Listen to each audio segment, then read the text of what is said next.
Hai, bertemu kembali di dalam channel Salt and Sugar. Tutorial kali ini kami dah nak tunjukkan resepi jala yang menawan. Pelbagai jenis roti jala yang divariasikan dalam pelbagai bentuk dan rupa yang sangat menawan. Semakin hari semakin moden roti jala ni ya. Tapi apa yang pasti, resepi roti jala ini akan kekal lembut hingga ke malam insya-Allah. Tanpa membuang masa, berikut adalah bahan-bahan yang digunakan. 4 cawan tepung gandum, 4 cawan air biasa, setengah cawan santan kotak, 1 biji telur saiz A, 2 sudu besar minyak masak, 1 sudu kecil garam, 1 sudu besar gula, 1 sudu tepung ubi kayu. Mula-mula kita masukkan air ke dalam pengisar.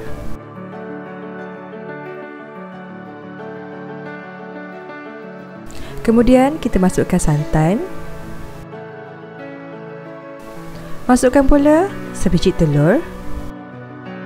Selepas itu kita masukkan tepung sehingga habis ke dalam pengisar. Masukkan juga garam, gula, minyak masak 2 sudu besar, dan akhir sekali masukkan juga tepung ubi kayu. Kemudian kita kisarkan bahan-bahan tersebut sehingga sebati dan halus. Selepas blend bahan, buka penutup, pastikan lebihan-lebihan tepung dikaut balik supaya bahan dikisar dengan sekata.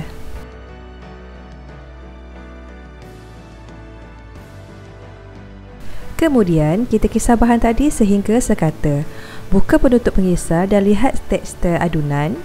Jika di sini anda melihat satu lubang besar yang terhasil semasa kita blend, masukkan tepung gandum sedikit demi sedikit sehingga lubang yang terhasil semasa blend menjadi semakin kecil.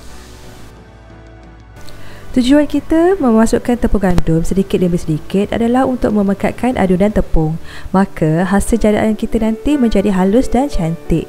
Adunan tepung juga tidak mudah meleleh semasa kita menjala nanti. Masukkan tepung sehingga lubang yang terhasil menjadi seperti ini ya, sehalus batang pensel macam tu. Selepas itu, bahagikan adunan yang diblend tadi kepada 3 bahagian. Pembahagian ini terpulang kepada anda ya. Nak banyakkan warna, bahagi adunan ke beberapa bekas yang banyak sikit. Kemudian warnakan adunan kepada warna-warna yang anda gemari. Di sini Kak Fida menggunakan variasi warna purple dengan menggunakan 3 brand warna yang berlainan. Brand-brand warna yang Kak Fida gunakan di dalam video ini adalah brand Chef Master, My Flavor and brand Trans. Di sini pula Kak Fida nak tunjukkan botol yang Kak Fida gunakan semasa menjala. Botol jenis ini sangat mudah untuk kita menjala berbanding menggunakan acuan seperti yang berwarna kuning ini. Sebenarnya, jika kita baru sahaja membeli botol jala ini, lubang pada penutup botol kita kena tebuk sendiri tau. Apa yang Kak Fida lakukan adalah, Kak Fida menggunakan jarum yang dipanaskan di atas dapur, kemudian kita cucuk di bahagian lubang penutup botol ni. Ini bertujuan untuk mendapatkan lubang yang tak terlalu luas.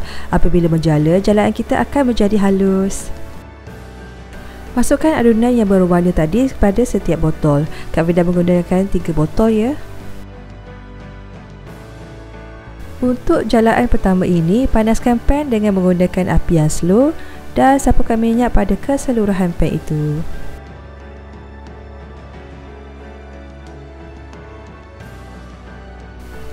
Mula-mula buat line seperti ini. Kemudian diikuti kelopak bunga rose buat gelombang seperti ini. Ulang langkah yang sama, muat-muat dengan saiz pan anda itu. Jika muat 3 kelopak bunga rose, buatlah 3. Kalau muat 4, buatlah 4. Kat sini Kak Fida gunakan saiz yang sederhana je, jadi buat 3 sahaja. Biarkan jala kita menggoreng buat seketika. Apabila kelopak jala kita dah kering sepenuhnya, angkat kelopak bunga yang kita buat tadi dan pindahkan ke atas bekas yang bersih.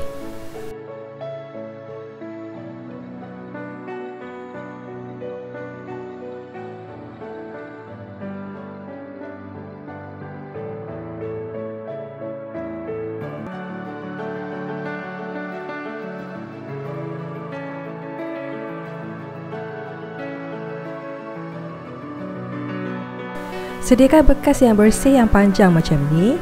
Pindahkan kelopak jala rose, buat 3 line macam ni. Kemudian kita gulung kelopak yang pertama.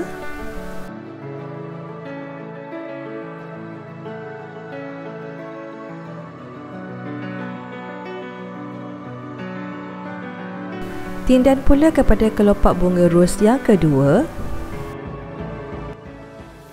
Dan seterusnya kepada kelopak bunga ros yang ketiga. Apabila kita buat macam ni, teballah sikit kelopak bunga yang kita dapat. Kat sini pula Kak Wida nak ajarkan cara-cara untuk buat jala bunga kekwa. Sama juga macam tadi, kita buat 3 line macam ni dan paipkan pula adunan jala secara menegak seperti ini. Ulang langkah-langkah tadi sehingga habis. Kemudian biarkan jala tadi kering sebelum diangkat. Perlu diingatkan sekali lagi, kita wajib menggunakan api yang perlahan sahaja semasa proses menjala. Ini untuk mengelakkan jala kita menjadi keras dan rapuh semasa kita nak menggulung nanti. Apabila jala kita dah kering, pindahkan ke atas bekas yang panjang tadi, sama juga seperti kelopak bunga ros tadi. Susul kelopak bunga kekwa 3 line macam ni dan gulung dengan menggunakan 3 kelopak bunga agar bunga kekwa kita menjadi tebal dan cantik.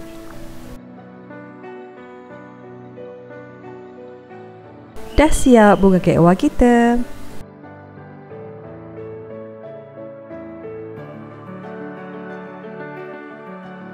Akhir sekali, Kak Fida nak tunjukkan tutorial nak buat kelopak bunga ros. Dia tak sama macam kelopak bunga ros tadi Yang ni kelopak bunga satu-satu kita buat. Dengan menggunakan sudu makan yang bersaiz kecil macam ni, ambil sedikit adunan jala dan kemudian leperkan adunan jala ini seperti yang Kak Fida buat sekarang. Jika anda mahukan kelopak bunga yang besar, boleh tambahkan kuantiti adunan dan leperkan sedikit besar. Penuhkan bulatan kelopak bunga ros sehingga memenuhi ruang pen anda. Seperti biasa, tunggu sehingga kelopak bunga kita kering sepenuhnya.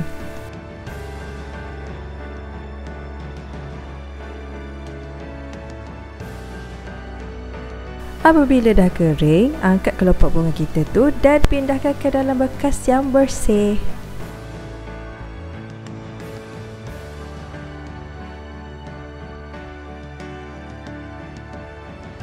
Ini adalah hasil kelopak bunga yang kita buat tadi.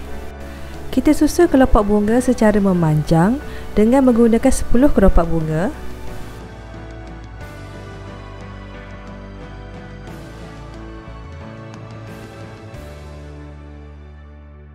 Kemudian kita picitkan sedikit di tengah-tengah penyambung kelopak bunga tersebut.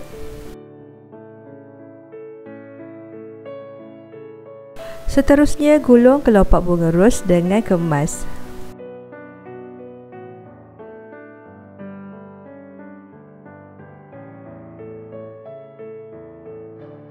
So, jadilah kelopak bunga ros yang comel.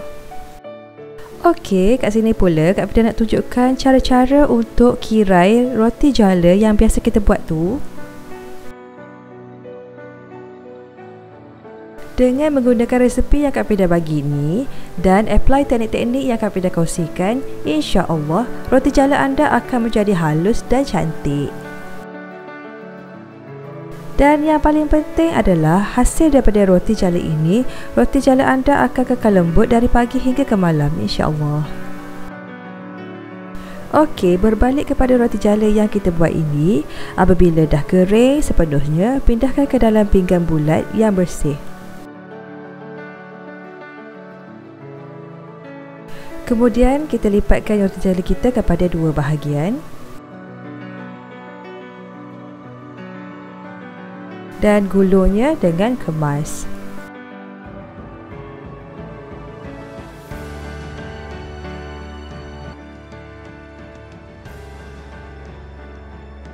Cuba anda lihat hasilnya. Kirai roti jala ini sangat halus dan kemas dan yang penting tidak comot. Sekarang tibalah masanya kita susun kelopak-kelopak bunga yang kita buat tadi ke dalam bekas yang bulat. Tak kisah sebenarnya bentuk apa jua bekas yang anda gunakan. Apa yang paling penting adalah susunan warna yang menarik akan menambahkan lagi kredit kepada kecantikan roti jala anda itu. Roti jala ini memang sedap dimakan macam tu saja atau sangat sesuai dipadankan dengan kuah kari ayam atau daging atau kuah manis atau sekaya pandan. Di lain video nanti, Kak Vida akan kongsikan roti jala dengan sekaya pandan pula, okey? Apa-apa pun, terima kasih diucapkan kerana terus menyokong channel Salt and Sugar. Tekan like dan subscribe, tanda anda hadir dan menyokong. Sehingga berjumpa lagi. Assalamualaikum. Bye.